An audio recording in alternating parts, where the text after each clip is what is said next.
کیا تمہیں معلوم نہیں کہ آسمانوں اور زمین کی سلطنت اللہ ہی کی ہے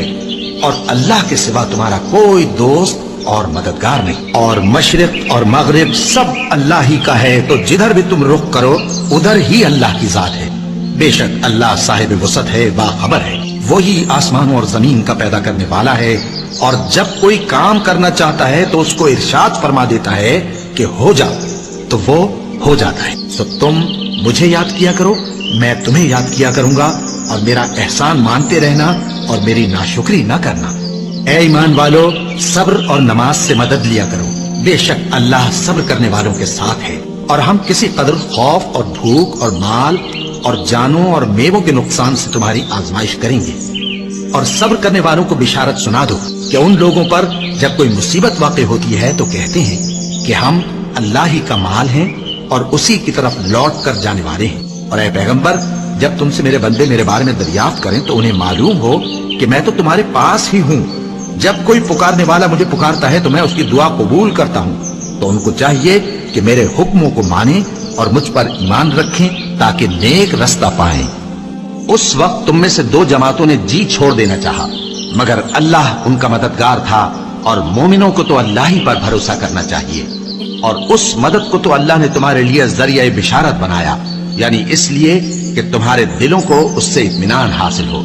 ورنہ مدد تو اللہ ہی کی طرف سے ہوتی ہے جو غالب ہے، حکمت والا ہے۔ اور بددل نہ ہونا اور نہ غم کرنا، اگر تم سچے مومن ہو تو تم ہی غالب رہو گے۔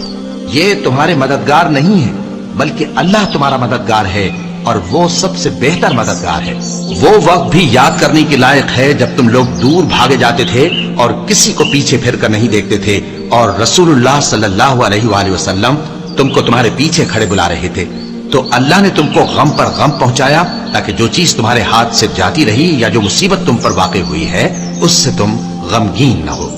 اور اللہ تمہارے سب اعمال سے خبردار ہے۔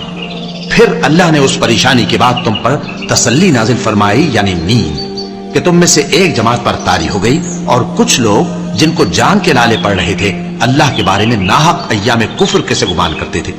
اور کہتے تھے بھلا ہمارے اختیار کی کچھ بات ہے؟ تم کہہ دو کہ بے شک سب باتیں اللہ ہی کے اختیار میں ہیں۔ یہ لوگ بہت سی باتیں دلوں میں مخفی رکھتے ہیں جو تم پر ظاہر نہیں کرتے تھے۔ کہتے تھے کہ ہمارے بس کی بات ہوتی تو ہم یہاں قتل ہی نہ کیے جاتے۔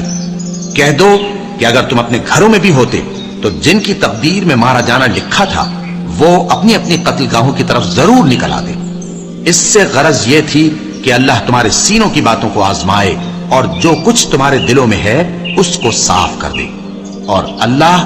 دلوں کی باتوں سے خوب واقف ہے۔ اور اگر تم اللہ کے رستے میں مارے جاؤ یا مر جاؤ تو جو مال و متاع لوگ جمع کرتے ہیں اس سے اللہ کی بخشش اور رحمت کہیں بہتر ہے، اور اگر تم مر جاؤ یا مارے جاؤ تو اللہ کے حضور میں ضرور اکٹھے کیے جاؤ گے۔ پھر اے نبی، اللہ کی مہربانی سے تم ان لوگوں کے لیے نرم مزاج واقع ہوئے ہو، اور اگر تم بدخو اور سخت دل ہوتے تو یہ تمہارے پاس سے بھاگ کھڑے ہوتے۔ سو ان کو معاف کر دو اور ان کے لیے اللہ سے مغفرت مانگو، اور اپنے کاموں میں ان سے مشورت لیا کرو، اور جب کسی کام کا پختہ ارادہ کر لو تو اللہ پر بھروسہ رکھو، بے شک اللہ بھروسہ رکھنے والوں کو دوست رکھتا ہے۔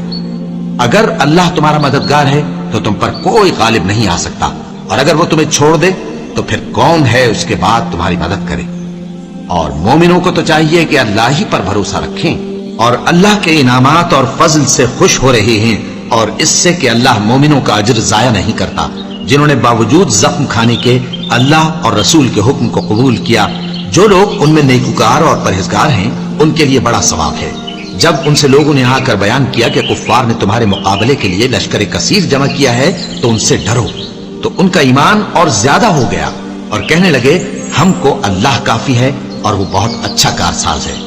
پھر وہ اللہ کی نعمتوں اور اس کے فضل کے ساتھ خوش و خرم واپس آئے، ان کو کسی طرح کا ضرر نہ پہنچا، اور وہ اللہ کی خوشنودی کے تابع رہے، اور اللہ بڑے فضل کا مالک ہے۔ ہر شخص کو موت کا مزہ چکھنا ہے، اور تم کو قیامت کے دن تمہارے اعمال کا پورا پورا بدلہ دیا جائے گا۔ تو جو شخص دوزخ سے دور رکھا گیا اور بہشت میں داخل کیا گیا وہ مراد کو پہنچ گیا، اور دنیا کی زندگی تو دھوکے کا سامان ہے۔ اے اہل ایمان، تمہارے مال و جان میں تمہاری آزمائش ضرور کی جائے گی، اور تم اہل کتاب سے اور ان لوگوں سے جو مشرک ہیں بہت سی ایذا کی باتیں سنو گے۔